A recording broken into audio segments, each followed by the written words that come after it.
नमस्कार, आपण पाहतो आहात युग बदल न्यूज मराठी।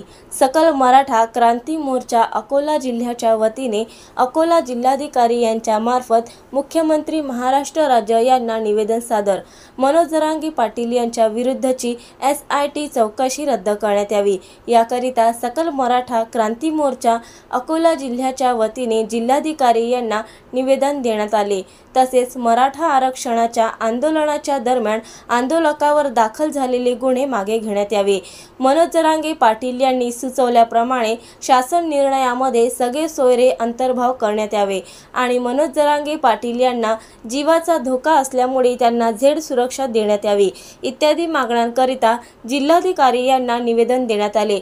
यावेळी अशोक पटोकार, अशोक अमानकर, डॉक्टर शशिकांत पवार, देवराव पाटील, राम मुळे, विठ्ठल गाडे, श्रीराम पाटील, विजय पाटील मुरुमकर, संजय देशमुख, प्रफुल्ल कुमार देशमुख, विजय बोरकर, KS देशमुख, विवेक पारसकर, DM देशमुख, सुरेश ठाकरे, प्रदीप चोरे, गजानन हरणेसह सकल मराठा क्रांती मोर्चा अकोला जिल्ह्याचे पदाधिकारी उपस्थित होते।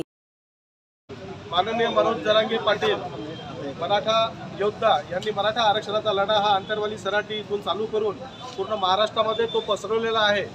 महाराष्ट्र सरकारला वेठीस धरलेला आहे आणि महाराष्ट्र सरकारला आरक्षण देण्यासाठी बाध्य केलेलं आहे। परंतु महाराष्ट्र शासनाच्या मनात दुसरं काही असल्यामुळे हे आंदोलन चिरडण्यासाठी किंवा आंदोलन हे बंद करण्यासाठी कुटील नीती महाराष्ट्राचे उपमुख्यमंत्री माननीय देवेंद्र फडणवीस तथा गृहमंत्री यांचं पूर्ण त्यांचा हात आहे आणि हे आंदोलन चिरडण्याचा त्यांचा हेतू कदापि शक्य होणार नाही। मराठा क्रांती मोर्चा अकोला जिल्ह्याच्या वतीनं आम्ही त्यांच्यावर झालेली SIT आणि त्यांना जो त्रास होऊन राहिला, जो त्रास देत आहेत त्याच्यावर आम्ही निषेध व्यक्त करतो। त्यांची SIT रद्द करण्यात यावी, त्यांना पोलीस प्रोटेक्शन देण्यात यावं आणि परमनंट मराठा आरक्षण, कायमस्वरूपी मराठा आरक्षण देण्यात यावं अशी या ठिकाणी आम्ही मागणी करतो।